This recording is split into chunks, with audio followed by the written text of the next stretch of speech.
Last year on V8 Extra, we toured the famous Champions Brock experience. Today, we take another special tour down memory lane, this time at the unique Bowden Collection. V8 Hall of Famers Allan Moffat and Dick Johnson are our guides. And to show you all this famous hardware in action, we've dug through the 7 network archives and dusted off some wonderful moments. That's all ahead today, right here on V8 Extra. Hi everybody and welcome once again to V8 Extra. We've got a very special show lined up for you today.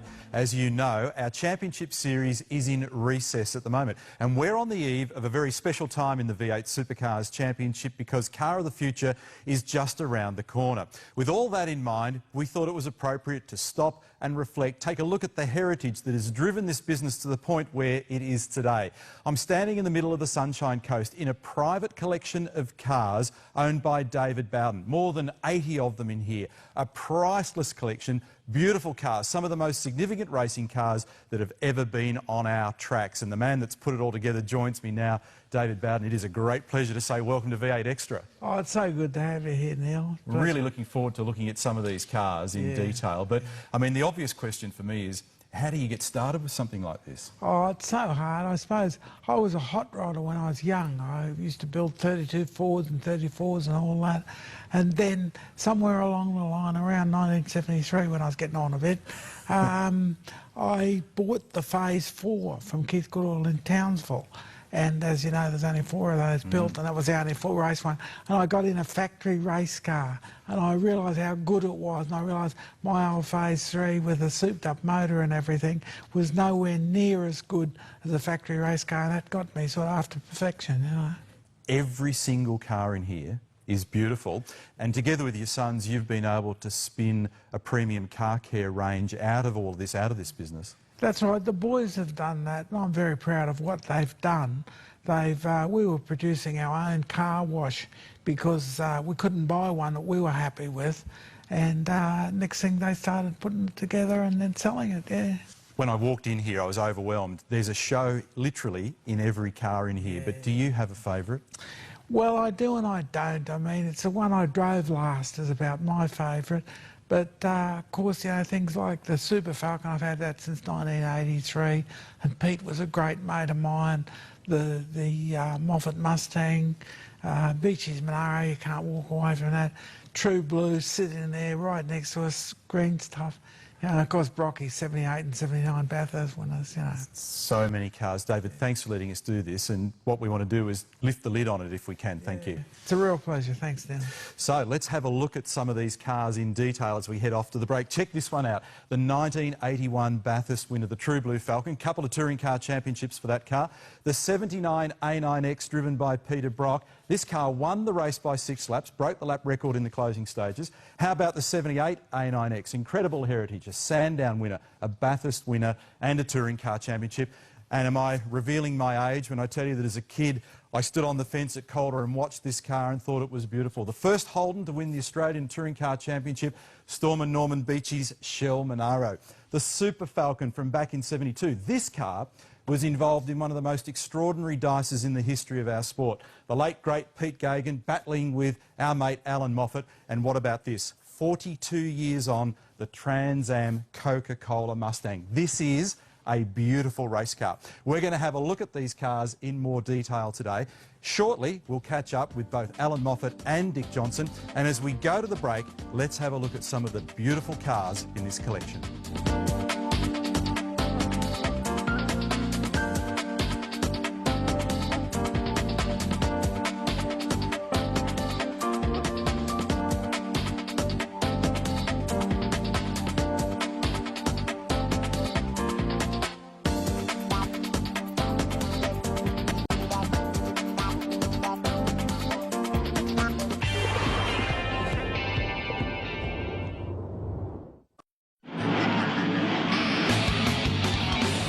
Entrenched as leader, Moffat is well in command. Moffat rounds Forest Elbow and heads for Conrod Straight for the last time. He leads McPhee and goes on to win from his teammate.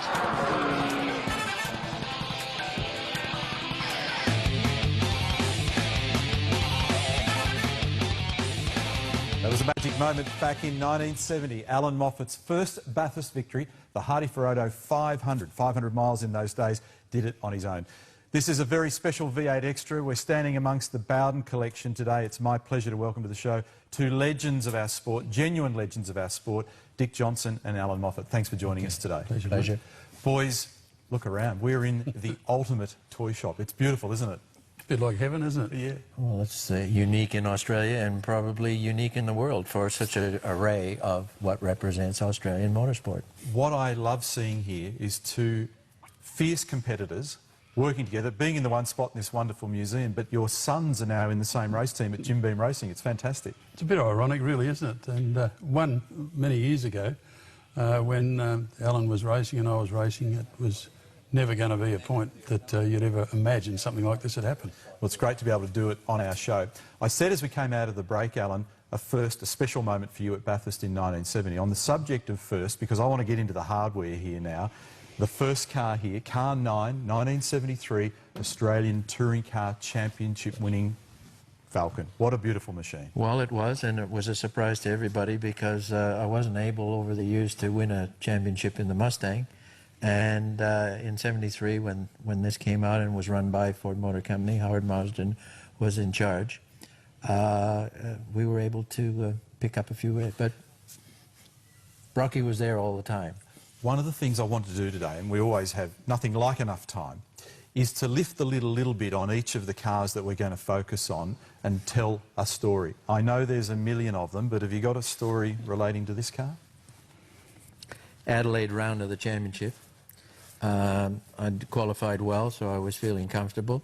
I did have a points lead at the time, or not so much a lead, but I was in front. And phone rang 7 a.m. Sunday morning, which was unusual for me to be woken up at that time of the day. It was Howard Marsden, the team manager. Allan, I've got some bad news. Your car's been stolen overnight.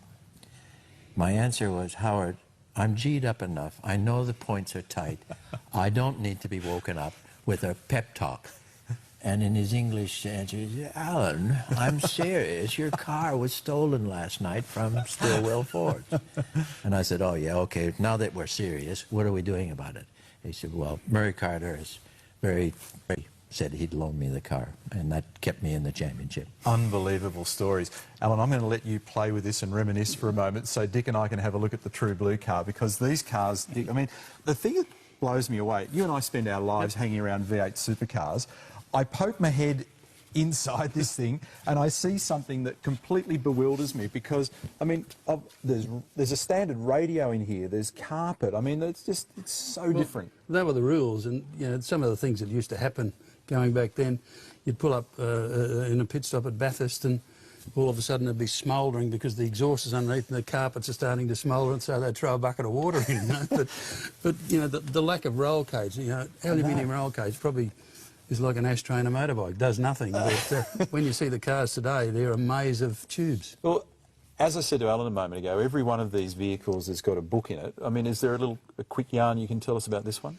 Well, obviously this was the first championship winning car that I had, but it was one of those cars where everyone thought it had 1 million horsepower, but at the end of the day, when it went to scrutineering at Calder one day and I wasn't there, the boys took it up there and I used to take it up full of fuel, and it was then that they realised how quick the car was, because it only weighed 1,270 kilos and most of the other cars around were 1,800 kilos, and that's when the war began with losing weight in cars. Do you find that all these years later, when you look back in here, do you find that you reconnect with a car like this and still have a love for it? Well, look, I was fortunate enough the Gold Coast last year to actually drive it round, and fantastic car to drive it, and it really still feels very good today. Well, what I want to do is take us back to 1981 with Dick in this car, the True Blue Falcon. Let's enjoy Hardy's Heroes 1981, but before we go to the break, I want to play some special music. Cue Mr. Moffat.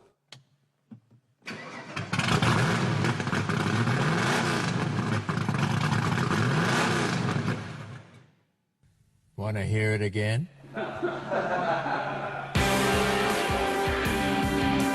He's pushing as hard as he can go.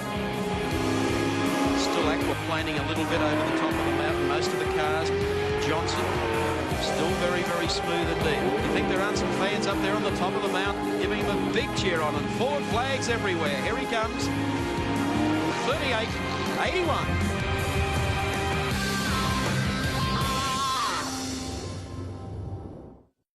This man is as tough as nails and twice as quick.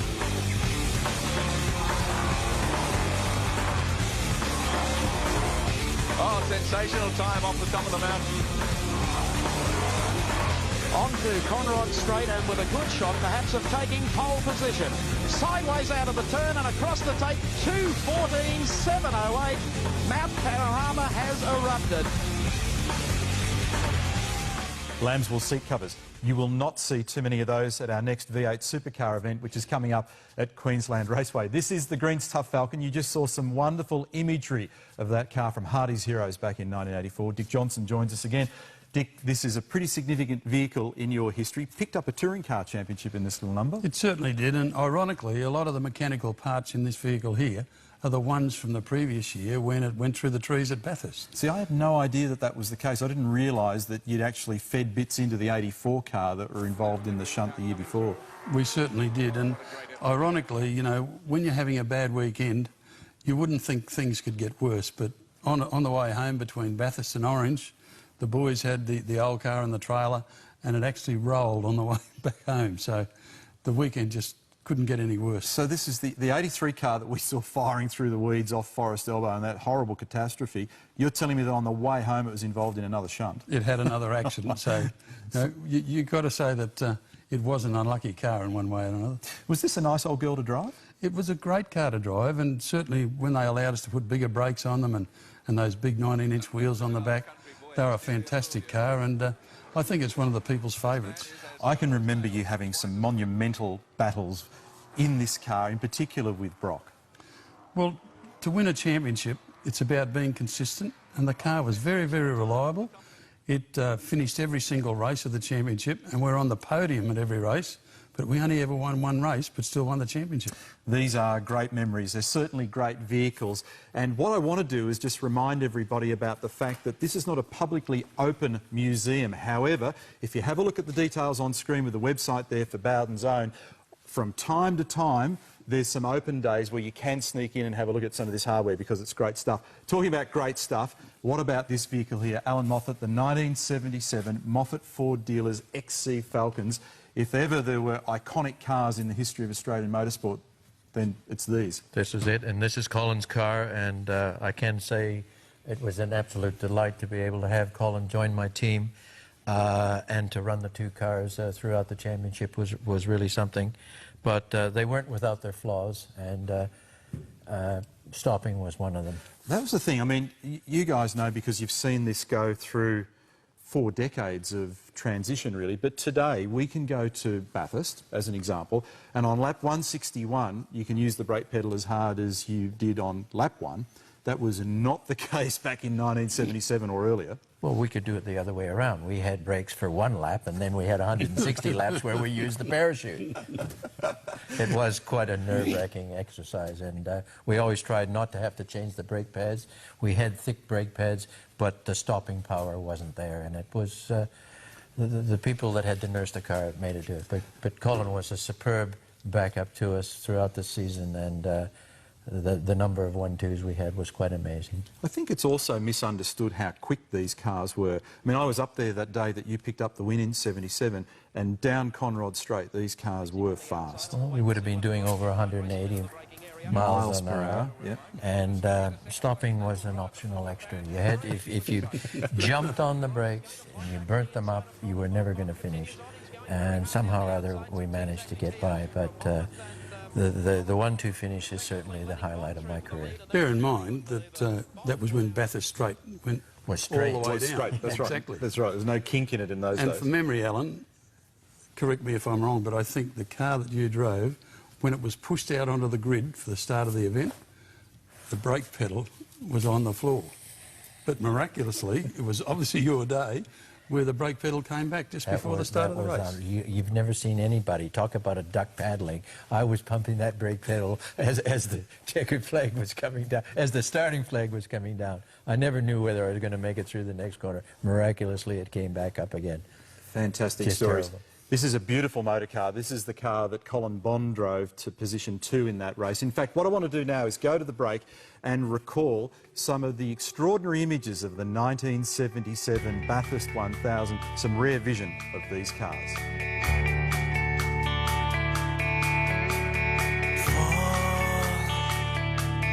Just let me fall into an open space where I am free to breathe.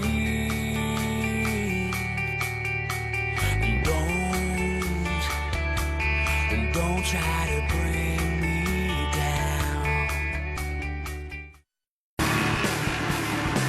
The top of Motorcraft Hill, the Martha Tube Mills Motorcraft Mustang V8, Dick Johnson at the wheel, but now it's tumble down deck. And the car is handling like a dream. Johnson leading, Jim Richardson series leader in second place. Welcome back to V8 Extra. We're on our last lap. We've changed location now. We're at Bowdens Collection on the Sunshine Coast and surrounded by some of the most extraordinary race cars in this land. Kevin Bartlett's number 9 Chevy Camaro, the Lotus Cortina of 1964, Allan Moffat's car, his first professional racing car. Jimmy Richards' BMW 635, the JPS car. This car behind me, the 1987 Bathurst winning car of Peter Brock's. It's time now to talk about some very special American muscle. I'm surrounded by beautiful Mustangs. We've got the Green's Tough car here that Dick Johnson drove in 1985 and Allan Moffat's Coca-Cola Mustang. Boys, these are super special cars for me. Now, I said at the top of the program that we're on the verge of a chapter change in our business, and that's what this car represented, because in 1985 it was the beginning of Group A. It certainly was, and we went from the Green Stuff Falcon and had to sort of get something in the Ford range that was going to suit us. And to me, the only thing that I could use was the Mustangs. I bought 2 of these from Zaxpeed in Germany. This one had never been raced when we got it, and the other one had done a couple of touring car rounds over there. So it's a pretty significant part of the history. Beautiful little car, and I wanted to find an excuse to line it up not terribly far away from the black car, because there's that wonderful exchange that I remember at Bathurst going up Mountain Straight where you're in this car with a race cam, Jimmy's in the BMW, and there's the exchange of waves and what have you. It was pretty significant. It certainly was. It just showed you the difference in speed between the 2 cars and virtually how slow they were by comparison at Bathurst, because we had time to say g'day to one another, but these days they don't do that, do they?